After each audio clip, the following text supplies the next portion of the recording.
Pope has been invited to Uganda by both the government and the Episcopal Conference, and God willing, he should be visiting us toward the end of next month.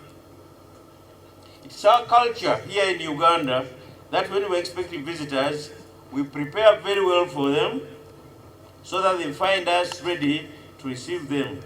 So this symposium, in a way, is organized as one of the ways to prepare our youth for the Pope's visit.